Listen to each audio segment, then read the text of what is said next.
Hi, I'm Terry Gillen, and we are here with Holly Gillen, and we are going to talk about the really cool campers that she has created.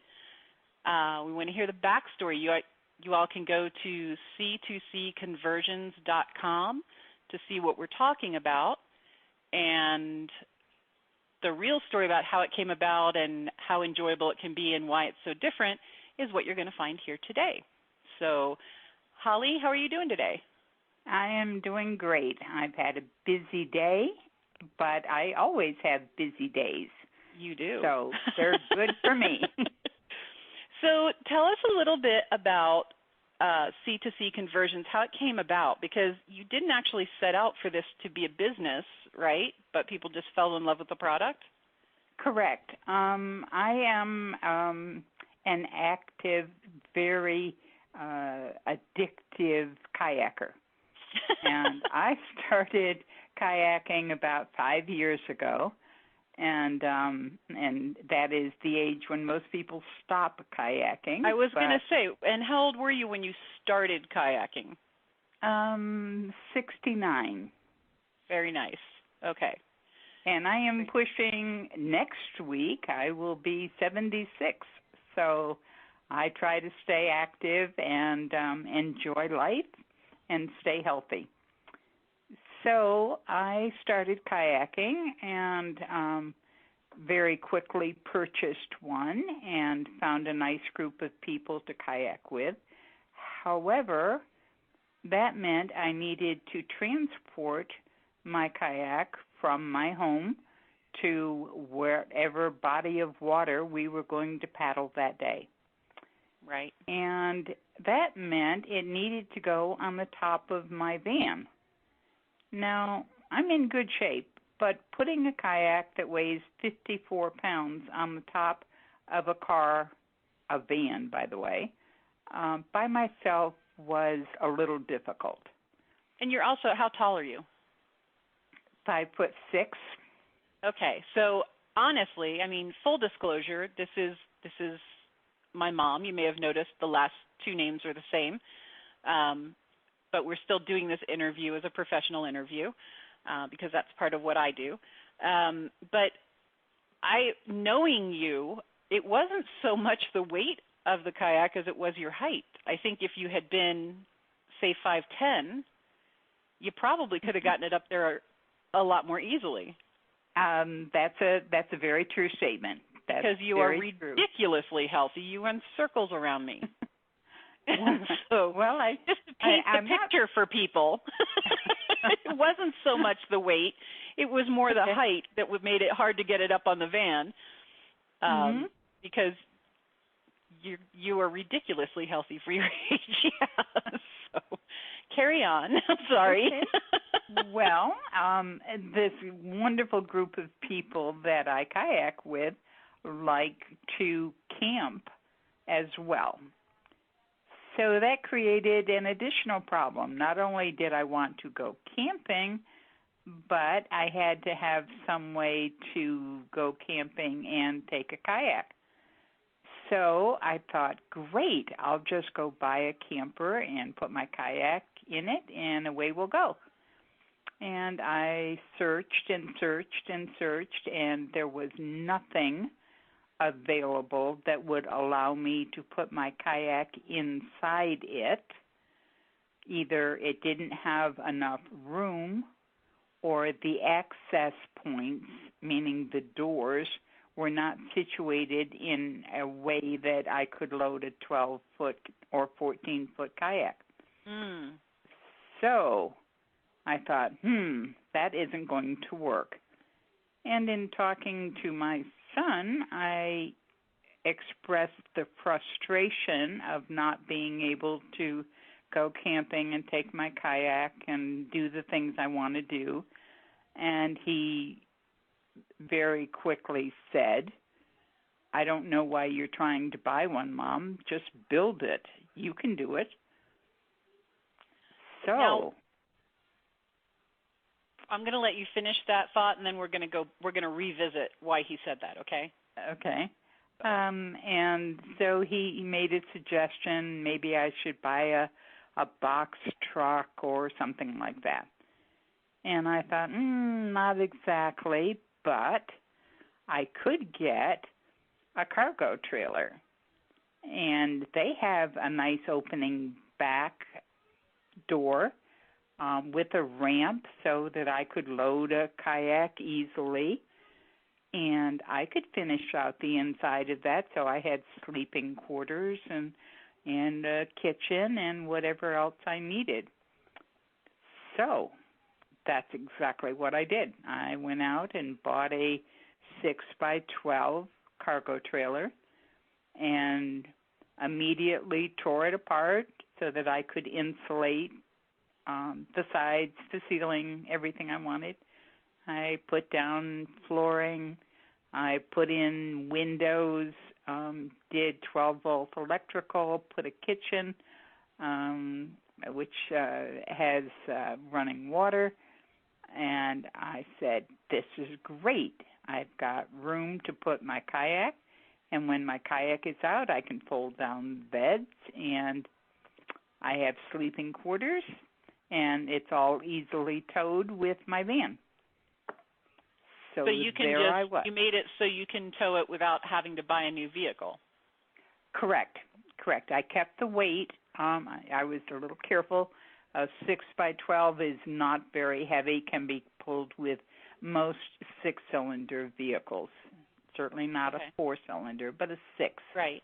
Okay. And it pulled very nicely with my van. I did it for a good number of years. And it became a little bit of an annoyance, and I use that word facetiously, because every time I parked it and set it up, I had people from all over stop and say, I really hate to bother you, but is there any way I could take a look? This is so unusual. I have a screen room that opens up when I lower the ramp in the back automatically. I don't have to attach anything. I just open the back and put up 2 support rods, and I have a 6x12 or a 6x6 screen room. So no matter where I go, no matter what I do for camping facilities, I have a screen room. And this screen room, they told you, was not possible to make, correct? Correct. Because this helps people understand who you are, because this is so typically you. So tell us about how the screen room came about, because it's just such a funny story. Well, I decided that since I live in Florida, and Florida has these little bugs at night called mosquitoes, and they are very hungry, and they seem to like me. So if I were going to camp, I was going to have some way that I could deal with the mosquitoes. I like to sleep outdoors, which is kind of like tent camping. Well, in my camper, I can leave my screen room open. I can leave windows open because everything is screened. So I thought, great idea. So I started calling around to every conceivable manufacturer, meaning a local manufacturer, and asking about having a screen room done on here. And everybody told me it couldn't be done, and no, they don't do that. I talked to people who did screens for pools. I did ones who did screen rooms, and nobody. And you already had sort of a plan of how they could do it, right? You went in sort of with a plan, and they poo-pooed it? Well, I hadn't yet. Nobody would see me. Got you. Okay. I couldn't even get an appointment. So I finally sat down, and I made a mock-up model of my trailer and the screen room on how I thought it would work. And I put it in a shopping bag, and I went back to one of the people that I had talked to before. So you made like a physical model of it. like an Right. architect would do, right? Yep. Sticks and stones type. Okay, love it. And put it in my shopping bag, and away I went. And I did a cold call on one of the people that I thought really should be able to do this for me, and asked if I could take 10 minutes of her time. I said I was not trying to sell her anything. I was trying to buy something, and if she would give me 10 minutes. And if she said no, I would get up and leave. And she said, okay, 10 minutes. And so I took out my model and started showing her what I thought would be a viable way to put a screen room self-contained on this unit. And in about 5 minutes, I had her very interested and starting to offer suggestions like, oh, well, maybe we could do this, and that would work if we had this. So about a half hour later, she told me to bring the trailer over, and they would do a screen room for me. Very nice. So you have don't to take be no easily for an answer, do you? No. Not if I know it can be done. Right. If I know that it is possible, but it is something that I myself cannot do. I do most of the cabinetry and the finishing and all the rest of the work that goes into the camper. I physically do. I like. And how long have you been doing that? Would you say? About maybe 25 years. Okay. And maybe. You have a workshop that most men's jaws drop when they walk into, don't you? I do. I do. It's lovely. It's lovely to see. Especially, one, I'm female. Two, I'm mature. And I say, if you'll come, because I have to ask people for help. There are some things I can't do, or there are things that take two people to do. Right. So when I was building my camper, for instance, the windows, well, I can cut the windows in, but then they have to be reframed with steel so that they're very solid. I don't want anything that's flimsy. I want something that has a good solid feel to it. So that involves welding. I don't weld. Mm-hmm.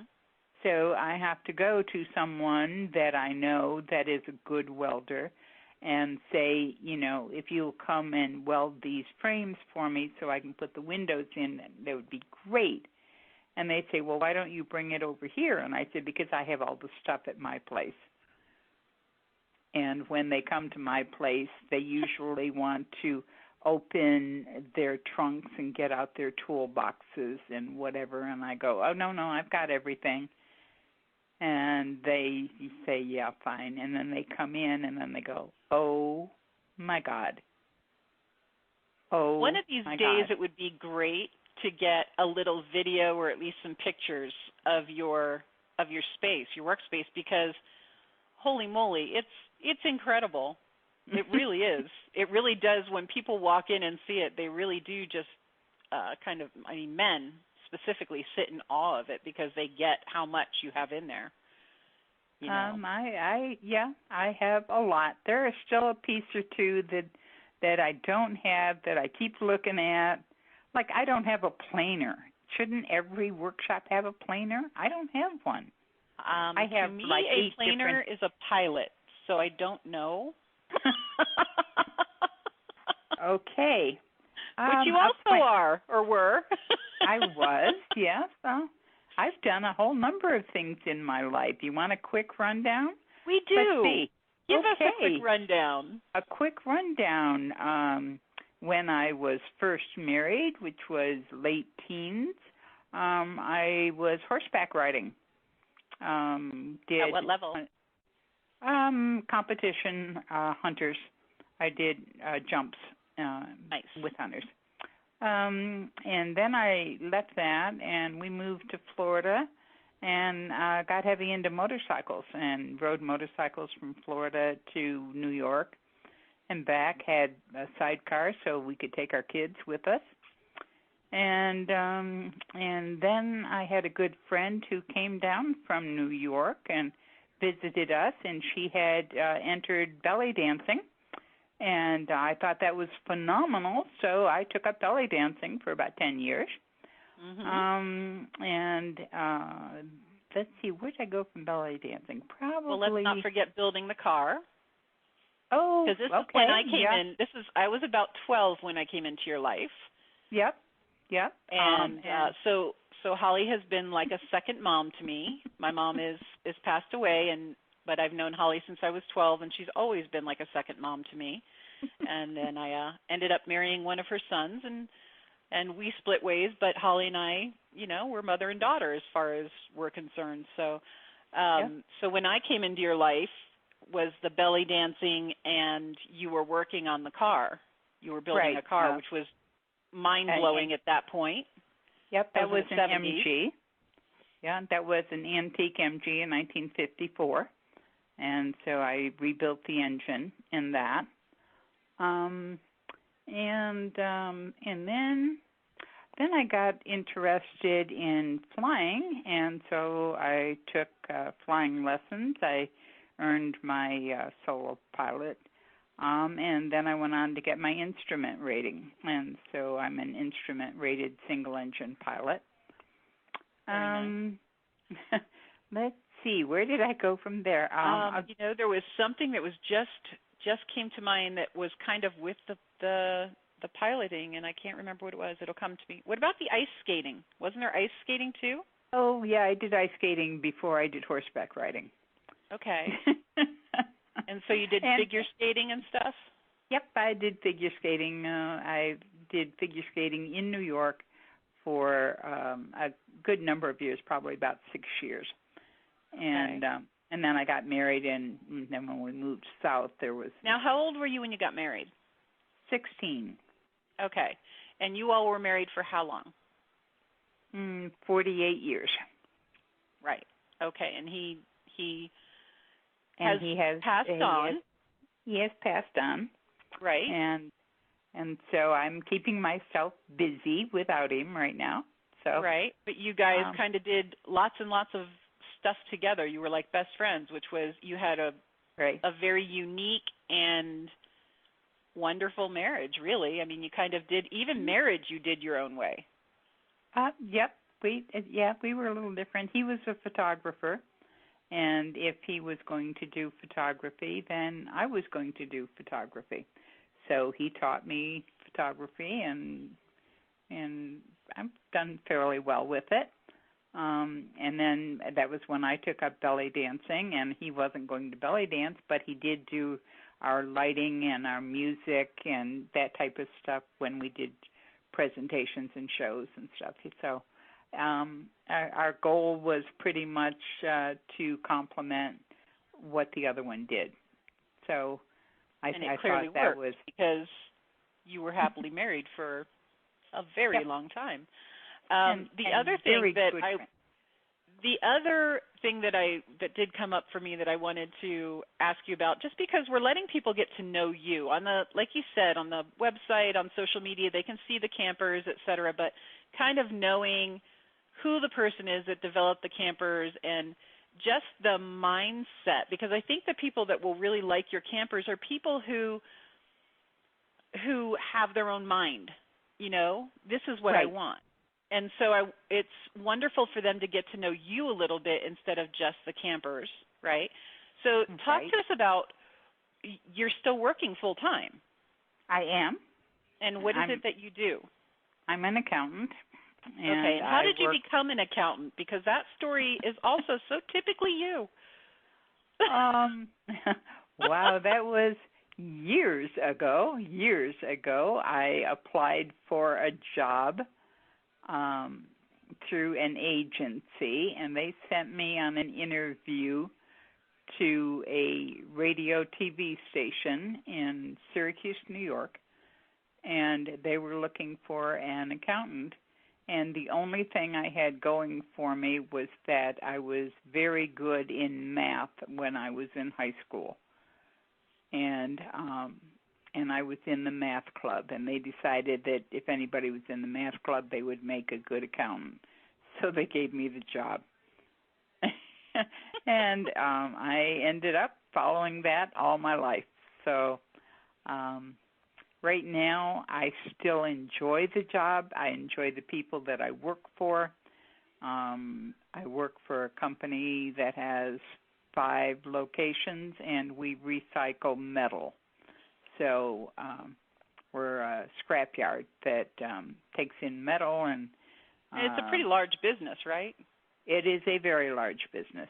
Yeah. And, yeah. And I still enjoy it. Everybody said, when are you going to quit? And I go, I don't really know why I need to quit.